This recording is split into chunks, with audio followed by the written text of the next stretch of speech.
Alright, let us start for today. So this is the 12th and last doubt clearing class for the NPTEL course Electrical Machine 1. My name is Saptarshi Dey. I am a PhD scholar at IIT Bombay Electrical Department and I work on machine design. This had been a regular class for the last 12 weeks, every Saturday 7 to 8 p.m. And as I've always mentioned that these classes are not substitutes, only supplements to the actual lecture videos available in the NPTEL website. So in this whole course we have studied two machines. uh, One is a transformer and the other one is DC machine. So only one kind of rotating electrical machine we have studied in this course. In the later courses of electrical machines or in advanced courses of electrical machines, you might be studying about induction machines, synchronous machine, and other modern machines like BLDC, PMSM, SRM. But this course is intended to lay the basics of electrical machines, electrical to mechanical and mechanical to electrical energy conversion theories, and how to treat an electric machine, how to treat its losses, how to treat its efficiency, how to find out its efficiency, and all kind of things. Many of the things like this efficiency and loss calculations and all and are very much common with any kind of machines. In some lectures back, I discussed why at all DC machine is being taught in 2022, while it is very rarely used. We discussed that DC machine is the ideal machine. To be very simple, every machine wants to be like DC machine. Why? In what way do they want to be like DC machine? That the torque of DC machine is directly proportional to the current it draws from the supply. But this kind of phenomena is not observed naturally in other machines. So various kind of advanced controls are applied in those machines. You might have heard about vector control or field oriented controls in induction machine, synchronous machine, BLDC and all, so as to achieve this phenomena that the torque is proportional to some current, not exactly the line current, some current, some hypothetical current, so as to have linear control on those machines. So today is the last class, and the lecture videos that I just came through, once I saw that they are focusing mostly on windings of DC machine. I discussed in some lectures back that windings of DC machine nowadays is not that important. You need not focus on it that much, because the way we use DC machines in today's scenario, that is only if you know the equivalent circuit of the machine, that's enough for it. You can use the DC machine and you can work on it. So windings I am not very much interested, not of that much importance also. So last class I promised that I will discuss a question on Hopkinson test. We discussed about the method, how it is done. Hopkinson test is very easy. It's two identical DC machines are there. This is done especially for very large power DC machines. Why so? We discussed in transformer classes also. There was a similar test for transformer called the Sampner's test, Sampner's back-to-back test. That is, you cannot test a megawatt range transform megawatt power level transformer or multi megawatt power level transformer for long to find out how much is the power supply, how much is the temperature rise, because that will create a loss of megawatt level of power for hours. To do that, two transformers are used. Here also the same thing is done in Hopkinson test. We have two machines, two identical DC machines, one acting as a motor, other one acting as a generator, and these two machines are coupled both mechanically and electrically. So what happens, the motor supplies mechanical power to the generator and the generator supplies electrical power to the motor, and they run each other. So this could have been going on infinitely had they been ideal machines, but they are not ideal machines, they have losses. So they must be connected to a supply from where they will draw only the losses. So the power drawn from the supply is 2 times the losses of every machine, and rest assured they are supplying each other. They are running each other like this. So this is the basic setup of Mm, yeah, this is a basic setup of the Hopkinson test. Okay, now we will do one problem on Hopkinson test. Let's look at the problem first. Two identical DC shunt machines are tested by Hopkinson's method. They gave the following data: line voltage 230 volt. Okay, let me do it in this way. It will be easier for to understand. Motor this side, generator this side. Okay, line voltage 230 volt. Line current excluding field current is 30 ampere, and motor armature current is 230 ampere. Field currents are 5 ampere and 4 ampere. Armature resistance of both machines including brushes is this much. Calculate efficiency of both the machines. So the first question is, looking at the field current data, can you tell me which one is motor and which one is generator? I mean, one machine has a 5 ampere field current, other machine has a 4 ampere field current. So is the motor drawing 5 ampere field current or the generator is drawing the 5 ampere field current? Whose field current is more, the motors or the generators?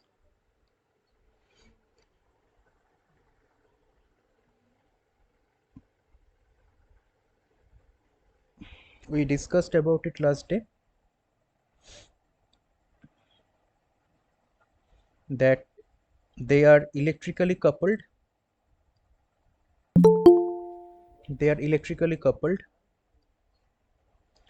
So this is the motor, this is the generator, and mechanically coupled too. So the generator is supplying electrical power to the motor. So the generator back, or the generator EMF, generator developed EMF, let us say EG, must be more than the back EMF of the motor. Then only the generator can supply electrical power to the motor. Now back EMF E is K phi omega. Omega is same for both the machines because they are mechanically coupled. So the field current of the generator must be higher than that of the motor. Then only the generator can supply electric current to the motor or electric power to the motor. So the generator must be drawing this 5 ampere field current. Actually, it's the other way around. We first, I discussed it in the last class, that we first make sure that their voltages are equal. Then we close the switch. As soon as we close the switch, there is no electrical power flowing. They are floating. This condition is called floating. Then for one machine, we increase the field current. Then that machine becomes a generator. Other machine becomes a motor. That way it is done. Okay. So the generator is drawing 5 ampere field current, that is known to us for now. Both the machines are being supplied from 230 volt supply. Okay. Question is, calculate efficiency of both the machines. We will first find the current drawn by the armatures of both the machines. So it's given that line current excluding the field current is 30 ampere.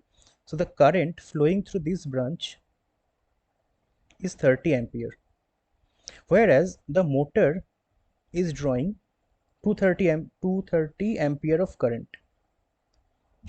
Should I draw it larger? If it's visible, okay, I will zoom it in. This is 30 ampere and this is 230 ampere. So the line current is 30 ampere and a motor is drawing 230 ampere and the generator is supplying current in this direction. So this current must be 200 ampere. This current must be 200 ampere, Kirchhoff's law. Sorry. Kirchhoff's current law says that this current must be 200 ampere.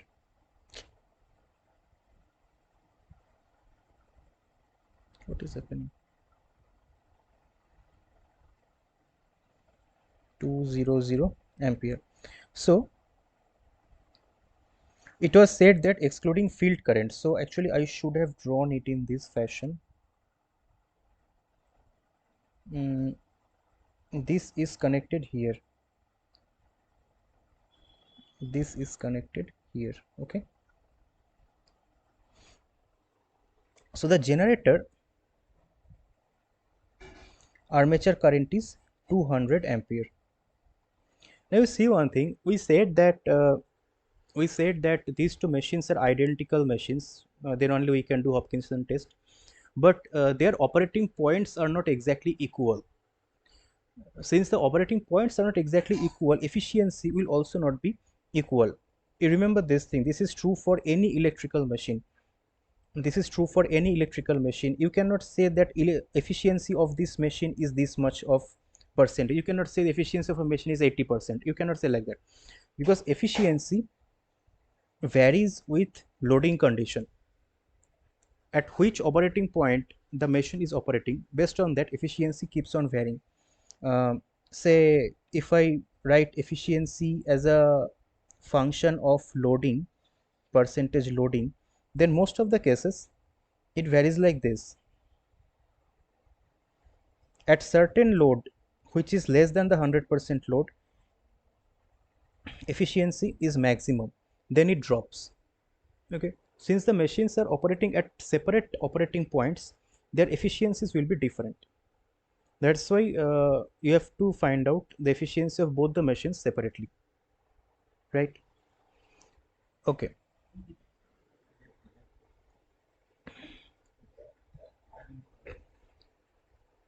my lighter jele rakho to. Okay, so now the DC supply, the DC supply is a 230 volt supply, and it is supplying 30 amperes of current. So this 230 volt into 30 ampere, which is 6900 watt, this is the total loss of motor and generator, right? We discussed this, that in Hopkinson test only the loss is drawn from the supply, the motor runs the generator runs the motor. So this is the total loss drawn from the supply. Now we have to segregate the losses. So let us first do for the motor. Okay, motor. So in motor, what is the copper loss? The motor is drawing 230 amperes of current.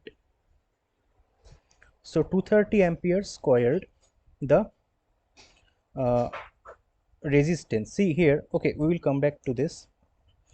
Armature resistance of both machines including brushes. You see, armature resistance, armature windings you cannot get directly from directly outside.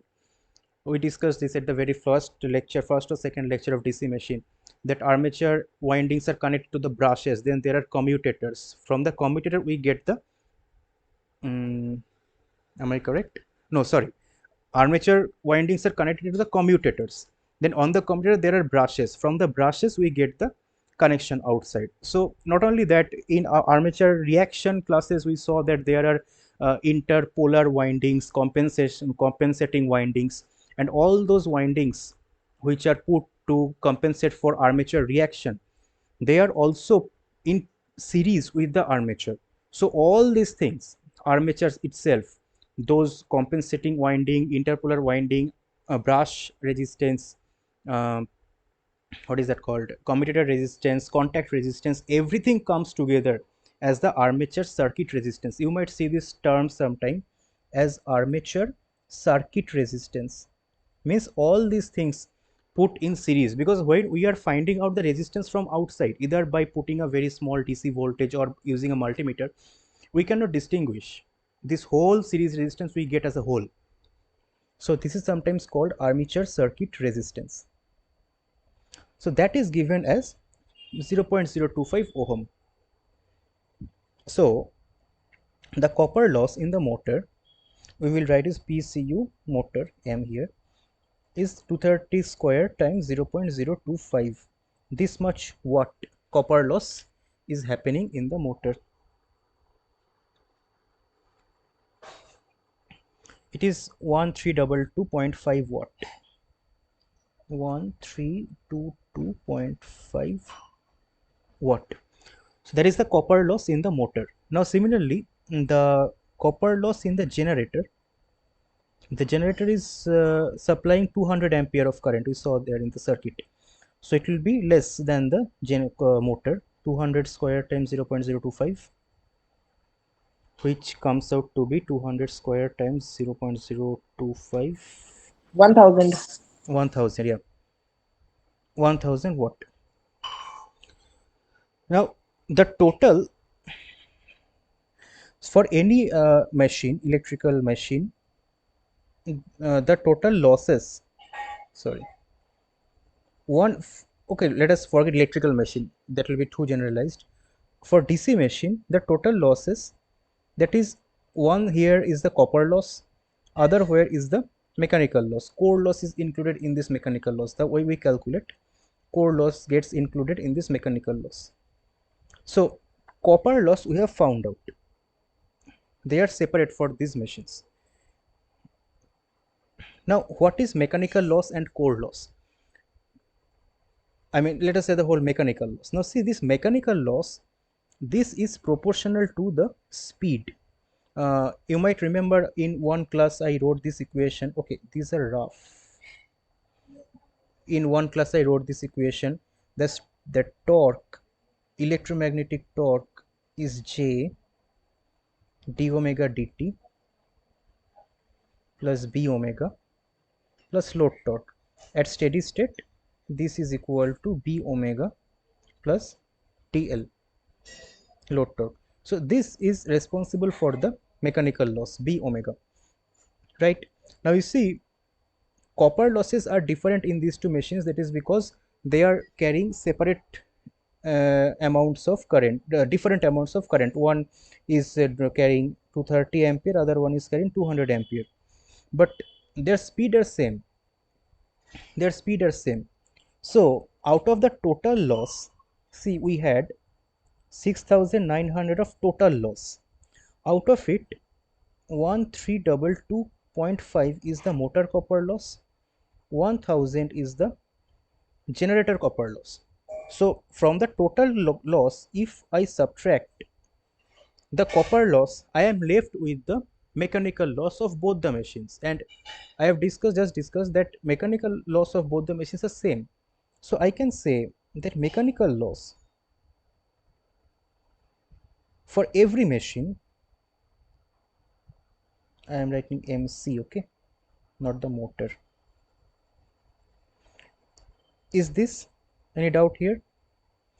Total loss, the total loss minus copper loss of motor minus copper loss of generator will give me the total mechanical loss, and the mechanical losses are same in both the machines, so I can divide it by 2 to find out mechanical loss in every machine. 2288.75. Thank you for calculating. How much? 88.75. 22.75 watt. Okay, so this much is the mechanical loss in both the machines, they are same, right? Now we have found out the losses of the machines. Separately we have found out the losses of the machine. So we have found out armature loss, we have found out mechanical loss. One more loss is remaining. Can you tell me which one from this circuit?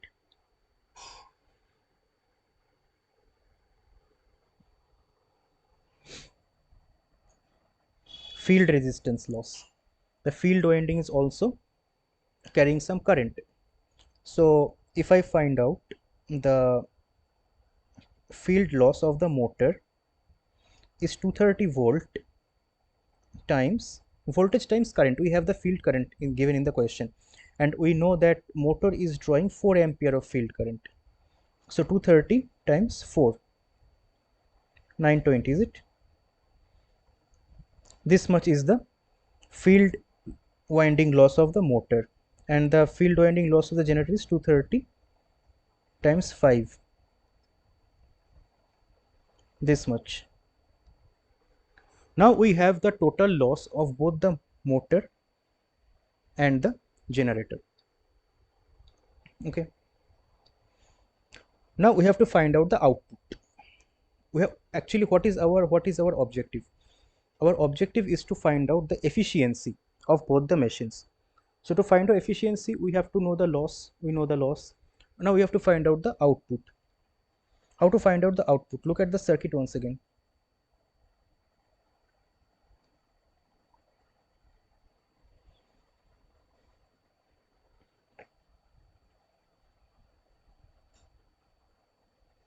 Yeah, so this is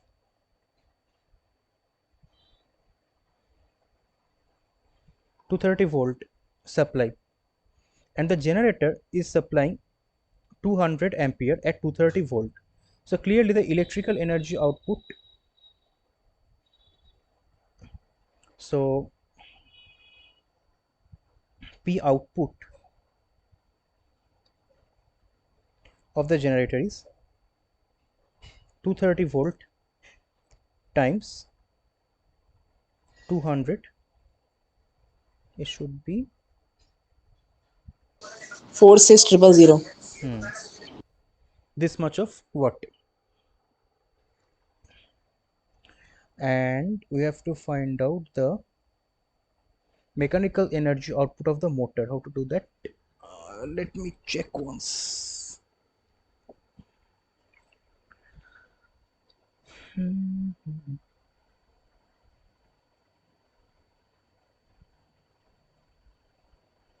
Okay, motor we will do in other way, because you see mechanical energy calculation here will be actually just using this data once again, but that might not be accurate. I will show you why. So let us first find out the efficiency of the generator, then I will show the motor. So efficiency of the generator, what is efficiency? Output power by input power, output power by input power plus losses. So it is 46,000 here. Sorry, what did I do? This is output power. Input power is output power plus losses. So output power is 46,000, 46,000 plus losses, all sort of losses. So generator copper loss is 1000, generator field loss is 1150, and mechanical loss is 2288.75. Can you please do it for me? 0.911. 91.1%. Someone raised a hand. You can go ahead.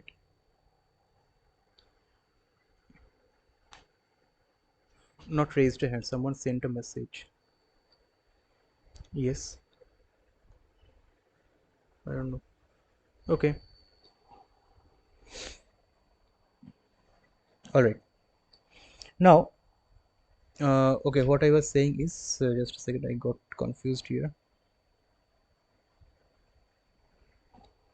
Yeah. So for the motor, we can directly find out the electrical input. See, mechanical, we have the circuit in front of our eye. It is easy to calculate the power flow in electrical form, okay, because in mechanical form we have to then find out, anyway we have to find out the input, or else we have to find out the back EMF. Then from there we have to find out the, means what I mean to say is, if I try to find out the mechanical energy output of the motor, right, this is given to us 0.025 ohm. This current is also given to us 230. So from here we can find out the back EMF E, right? This is 230-volt. So what is back EMF E? Back EMF is 230 minus 230 times 0.025. How much is it?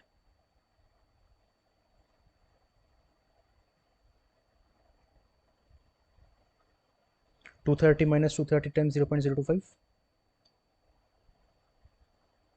This is the motor, okay? Generator is done. 224.25. 2 to 4.25. volt. This is the back EMF. So back EMF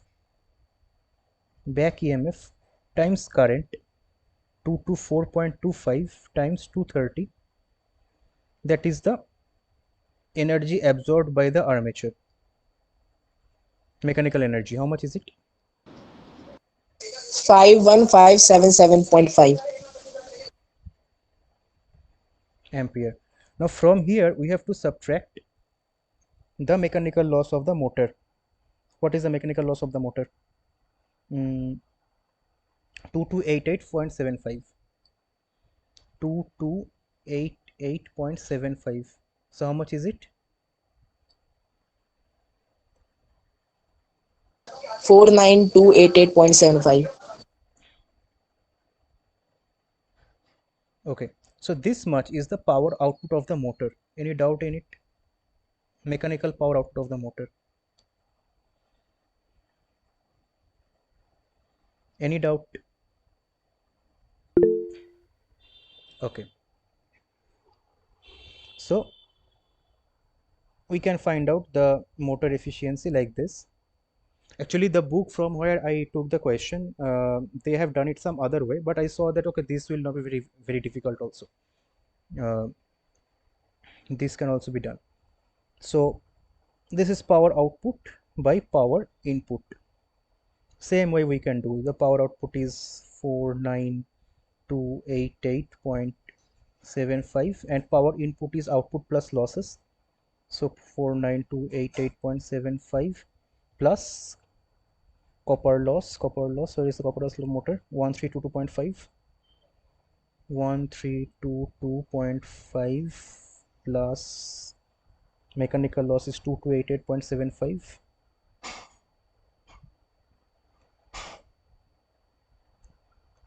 plus field loss 920. Could you please do it for me? Sorry, 20. 91.5%. 91.5%. So you see, okay, thank you very much for calculating these things for me. See, their efficiencies are very close to each other, but they are not exactly equal. Why are they not exactly equal?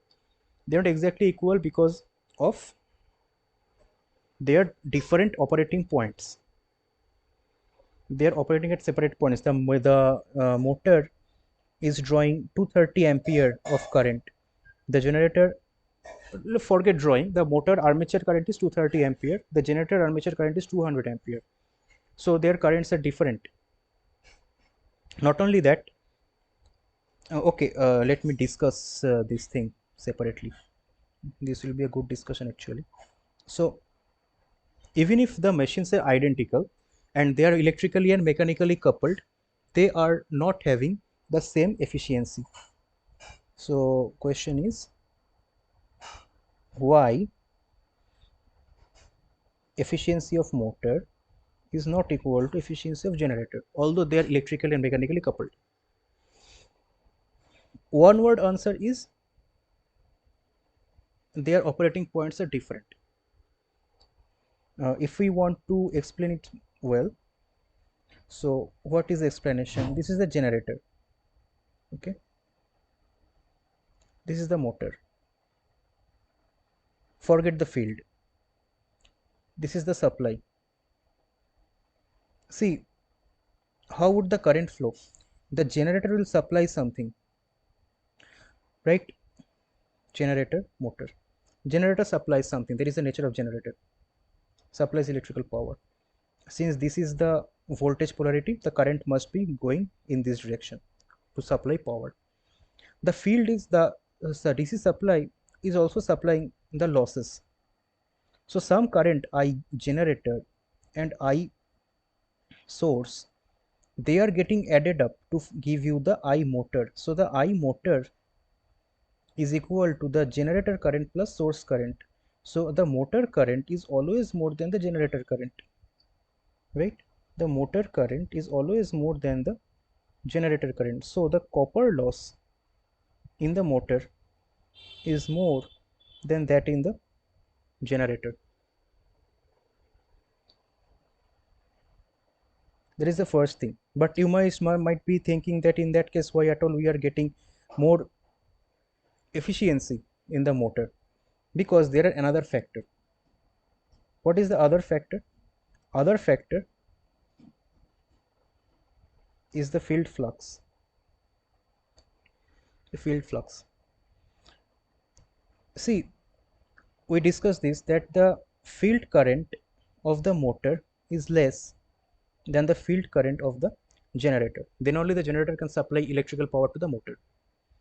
So if we have the field current less in the motor, then the flux will also be less in the motor.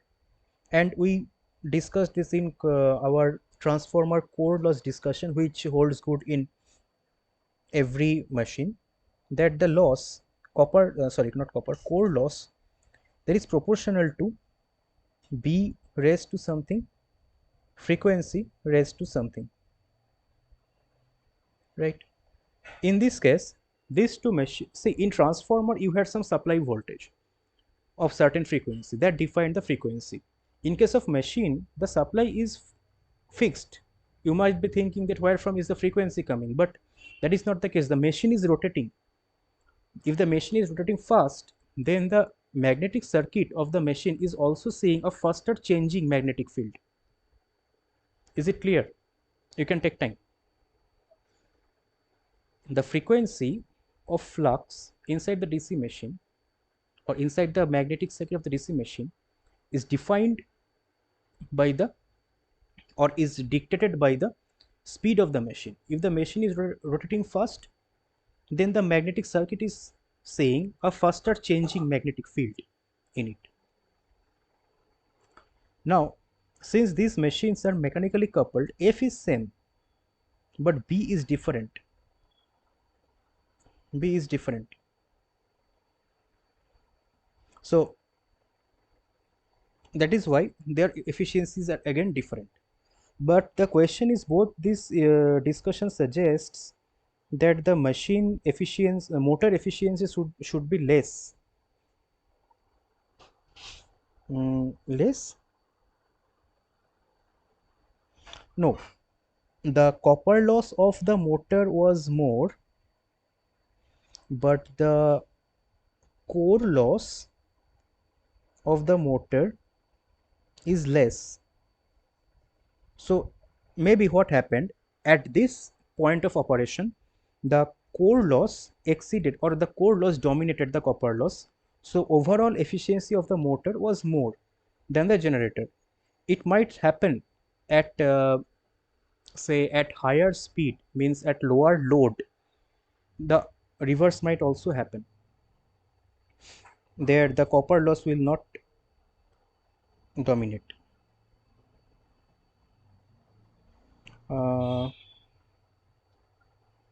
Yes, higher speed, lower load, copper loss will not dominate. Okay, so that's all about the problem of Hopkinson test and its discussion. Any question about it?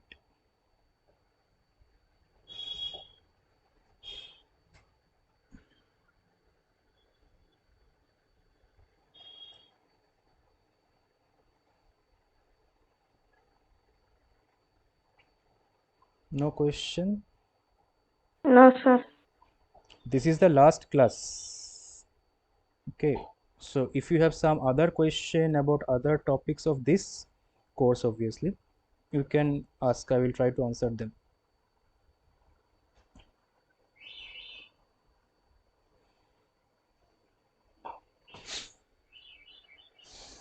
Okay, if there is no more question, we can start with the next problem. This is a relatively easy problem. Read the question. Okay, a 230 volt DC shunt motor has armature resistance of 0.5 ohm, field resistance of 115 ohm.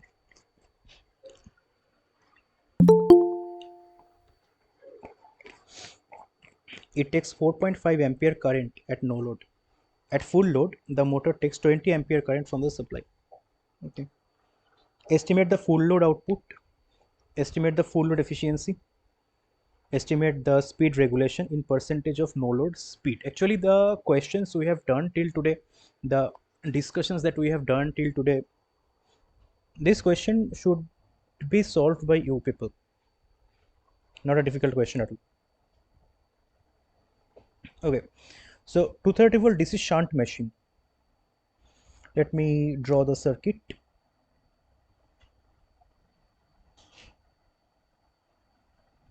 This is the armature. This is the field.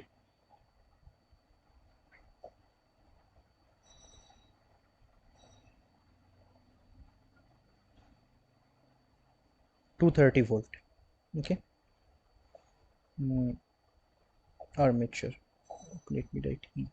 Back EMF. This is a motor. Okay. So it is drawing current. Let me also take a copy of this.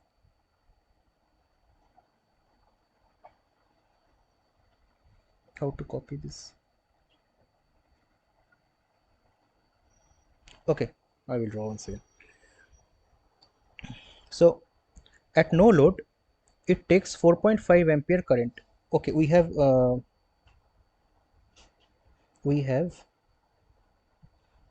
resistance values also mentioned, so we will draw it here. This is the armature resistance, this is the field resistance.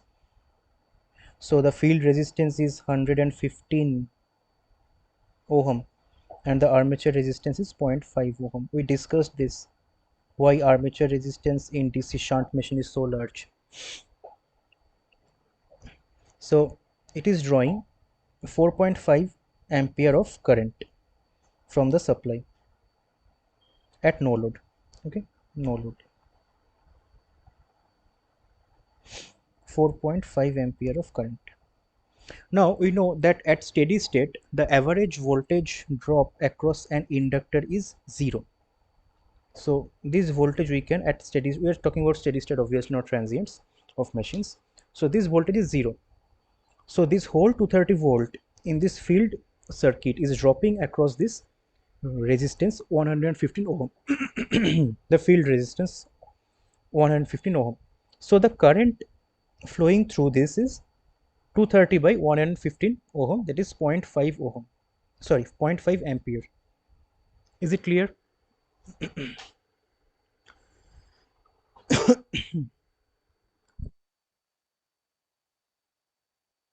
Okay, and the rest of the 4 ampere of current is flowing through the armature. So what is the back EMF? What is the back EMF at no load? The back EMF at no load is 230 volt minus 4 times the drop in armature resistance. So 228 volt. Clear? This is the back EMF. Actually, whenever you have questions like this in DC machine, always try to, instead of looking at what you have been asked to find out, try to find out the parameters as much as you can. If you think about competitive exams and all, that might be a different question, but we are not training here for competitive exam. Find out the parameters as much as you can. So back EMF we can find out. What else we can find out in the no load? Anything else is given? No. The back EMF. Okay. So what else we can find out is the power output in no load. So the back EMF is 228 volt times 4 ampere, sorry, 4 ampere of current is flowing. How much is it? 912. 912.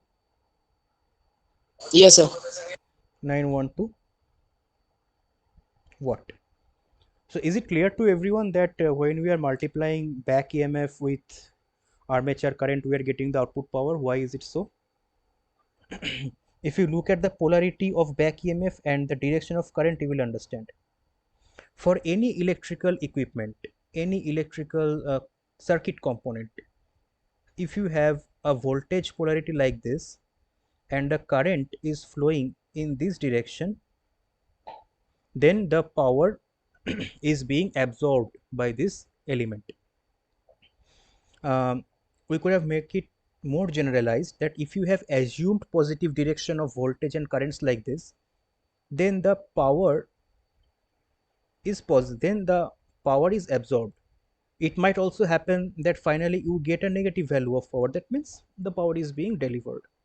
These are the assumed positive directions. But in case of DC motor, this is not assumed positive direction, this is the actual direction. This is the actual direction of voltage polarity and current direction. So the power absorbed by the armature mechanically is 912 watt. Right. Now the question is, machine is at no load, machine is not supplying any power, there is no load connected to the machine, then where is this power going? If the machine is not supplying any power, supplying any load, then where is this power going?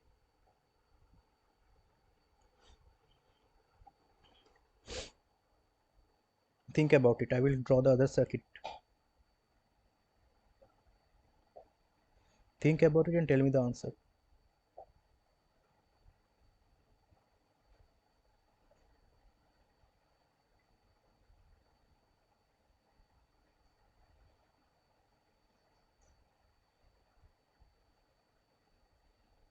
Machine is at no load, then where is this power going? This 900 watt, around 1 kilowatt of power.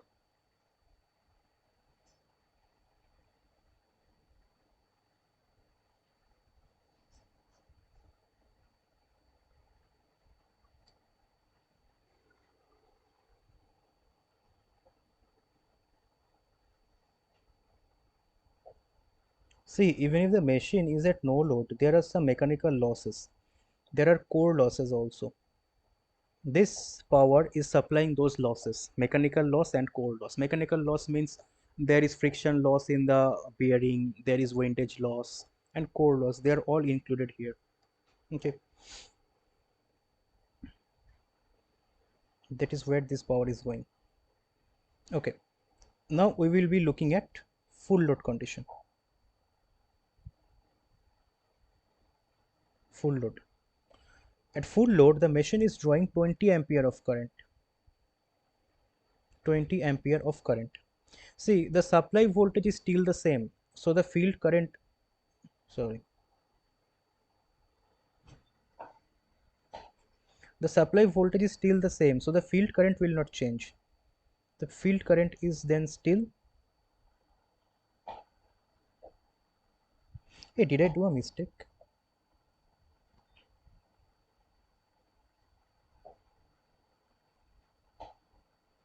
I made a mistake. Why didn't you tell me? Field current is not half ampere, it's 2 ampere.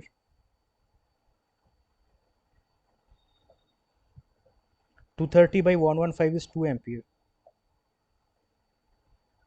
So out of 4.52 was flowing, so 2.5 ampere was flowing in the armature. Our discussions is not wrong obviously, but okay, can you please do the calculations once again?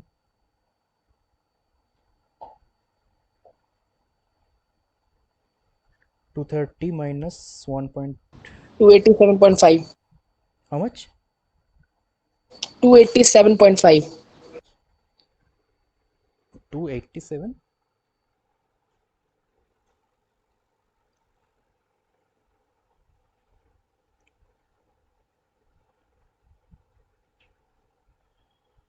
This much you got?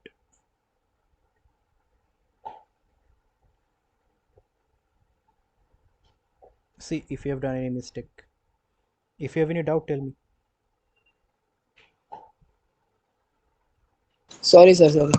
Yeah, no problem. 2.28. 228.7.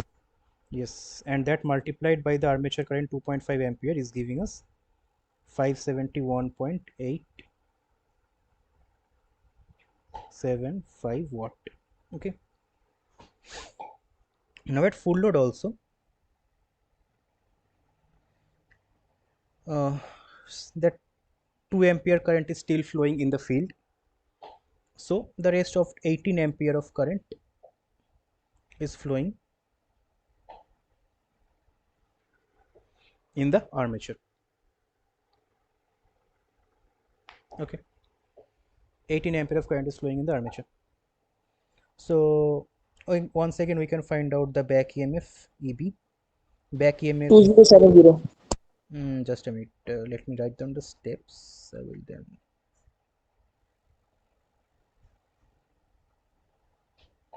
It should be 221, right? No, 2070. How can it be 2070? Sorry, Back, sir, I can multiply it. back EMF cannot be more than the supply voltage. It's a motor. Am I right? Will it be 221 volt? Yes, sir. Yes, sir. Okay. So the back EMF is 221 volt. Now from back EMF we can again find out the output power. So the output power will be 221 volt times 18. How much is it? 3978. 3978. Yes, sir. Okay. So this is the output power. Now before we move ahead, let us compare these values. See, let us compare the back EMF values at no load and full load. Back EMF has dropped. We know that back EMF E is K phi omega. Our phi is same. Shunt machine, we have not changed the field current. Phi is same, K is same. So omega must have reduced at full load. That is what happens. Omega reduces on loading the machine. That's why our back EMF has reduced. So basically what is happening, basically let us look at it some other way. We had the DC supply, we had the back EMF E. On loading, this speed is reducing. Okay, this is an interesting discussion. We will do it at the end of this class. Let us complete this problem first.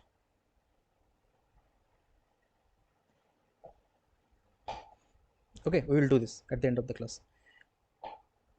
So speed has reduced, that much we know. What else? Power absorbed by the armature has increased.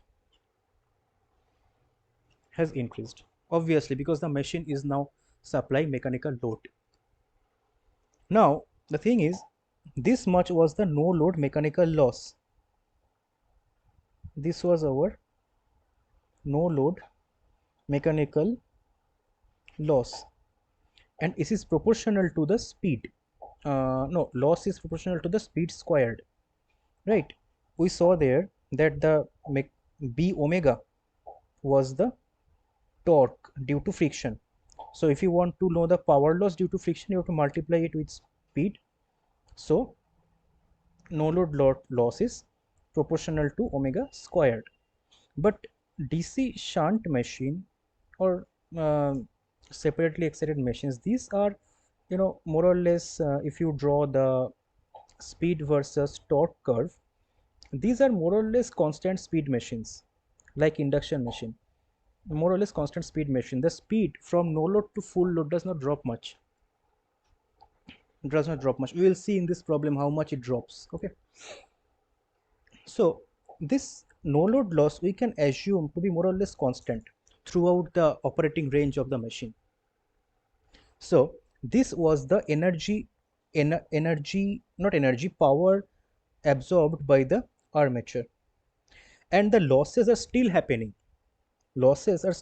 So if I want to find out the actual mechanical output, means I have the armature here, I have the some coupling and the actual load. So how much load is this, how much energy or power is this load getting? That is the energy developed by the motor. This is the mechanical energy developed by the motor minus the losses.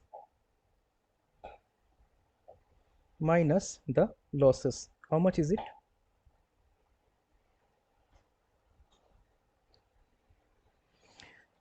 3978 minus 571.875. 3406.125. So this much is the actual output of the machine at full load. At full load, the machine is giving this much of mechanical power output. Okay, so our first question is done. Estimate the full load efficiency. Full load efficiency is easy. Efficiency is output by input. Input is 230 volt times current 20 ampere. Can you do it, please?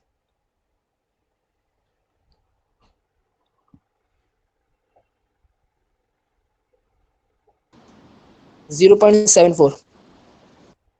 74%. 74% is the efficiency of the machine. Okay, at full load. Estimate the speed regulation in percentage of no load speed. So speed regulation we have to find out. Speed regulation, I am writing as sir. So speed at no load minus speed at full load divided by speed at no load. It's given that with respect to the percentage of no load speed. But the question is, we do not know anything about speed. Back EMF we know, k phi omega, but k phi, these values we don't know. Then how can we find out speed regulation?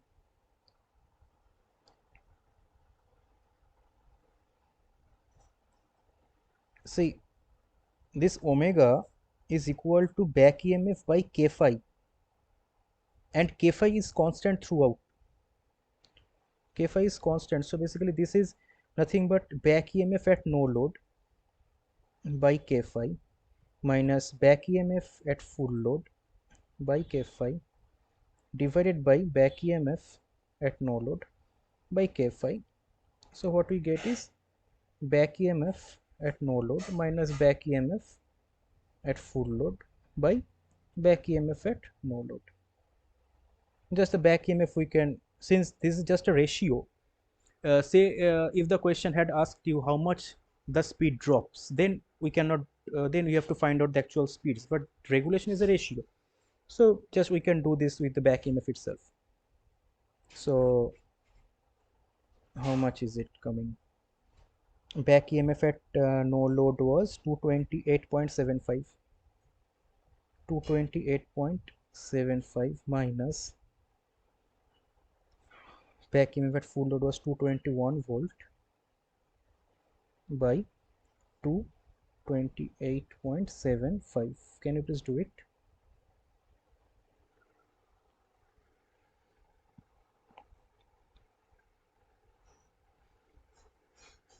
Zero 0.033. 0.033 or 3.3%. So you see, when the machine is loaded from 0% load to 100% load, only a 3.3% drop in speed was observed. So this assumption, where we assumed that these losses, we can assume the same in full load and no load, the same, we can assume that this loss is same in full load and no load. That assumption was correct. Only a 3% difference was there. This assumption is correct. You can take this assumption. Or in other words, DC shunt machine is a constant speed machine. We use this term constant speed machine. Obviously not constant exactly, but their speed changes very little from no load to full load. This happens in induction machine also. Sorry. What is it? This happens in induction machine also. If you see the torque speed characteristic of induction machine, it looks like this, and we operate say in this region only. Sorry, this is speed. Only this much of drop, say in this much region only we operate. This is the no load, this is the full load. Full load as a no load. This much of drop in speed is observed. Induction machine is also more or less a constant speed machine. Okay, so is this problem clear? I will complete this class as well as this series of lecture with a very interesting discussion.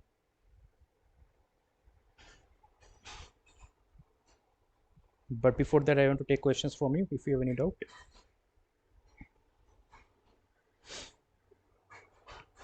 No doubt? Okay. So, when we load a machine, two things happen. Speed drops and the motor, I am talking about motor, okay? Speed drops and it draws more current from the supply. Question is why? You can say that you are loading means more energy is being supplied, so it must be drawing more current. From energy conservation law we can say that, but we will look into the machine, how are things happening inside the machine, how energy is being conserved. To do that, we have to look at the equation of the mechanical system. Torque is J d omega dt plus b omega plus load torque, right? This has an electrical equivalent also, that is not important here, but I just want to write it. Voltage is equal to L di dt plus Ri. Say if this is the supply voltage, terminal voltage, and some EMF E. Actually, for RLC circuit, another term comes 1 by C integration over IDT. Okay, but that is not important here. Virendra raised your hand here. Virendra, you can go ahead if you have some question. This is not important. Virendra, if you have some question, you can go ahead.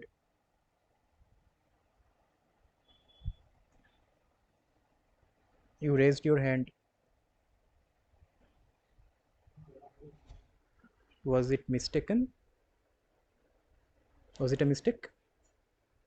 Okay, so this is the equation. TE is the electromagnetic torque developed by the motor. J is the moment of inertia of the whole system, means motor, load. Omega is the speed. B is the friction coefficient, and TL is the load torque. Okay, now suppose this is the motor. It is supplying power to some load, and it is running at steady state. So steady state, what happens? Steady state means the speed is constant. Speed is constant means d omega dt is equal to 0. So at steady state, Te is equal to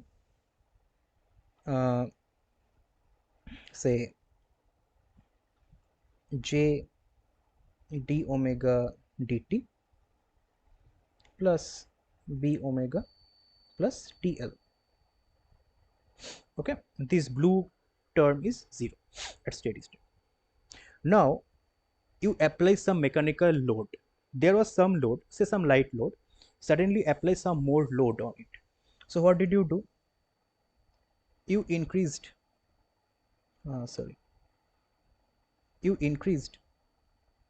this term TL. You see this equation 1, this must hold good at any point. This is the equation of mechanical equilibrium, so this must hold good at every point. So if you increase the load torque of the machine suddenly, your right hand side has increased. Right hand side of the equation has increased. To balance that, the left hand side must also increase. What is the developed torque? Torque is K phi Ia. But the current Ia, armature current, is flowing through an inductive circuit. It cannot instantly increase. So this TE cannot take care of this suddenly increased load. What about, so this cannot do. What about b omega? Can it do? B is a constant. The speed cannot suddenly drop. The speed cannot suddenly drop so as to balance this increment. So what is left is this term, this j d omega dt term. This will take care of this sudden unbalance. If TL increases suddenly, d omega dt, which was 0 as of now, will suddenly reduce, means it will now become negative. See, d omega dt suddenly becoming negative doesn't mean that omega suddenly changing very fast. That has become negative.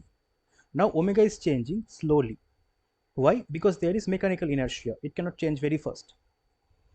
But this equation is held good by this term j d omega dt. It has become now negative. Then only this equation is still held good. It is always held good. It is always satisfied. Now d omega dt has become negative. Now what is happening? Omega is dropping. As soon as omega is dropping, two things are happening.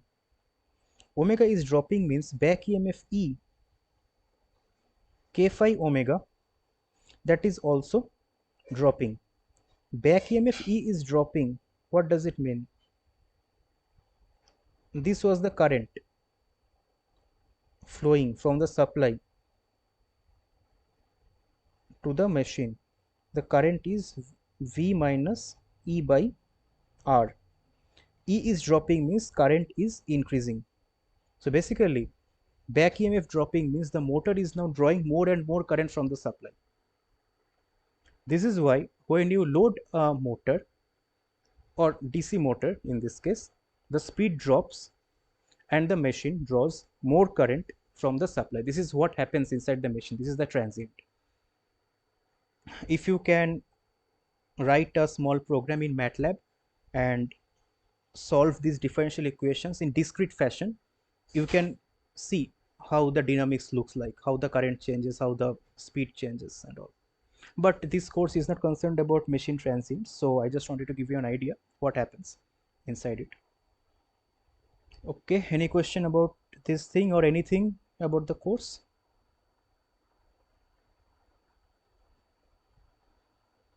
I don't know how many of you are appearing for the exam. If you are doing, all the best.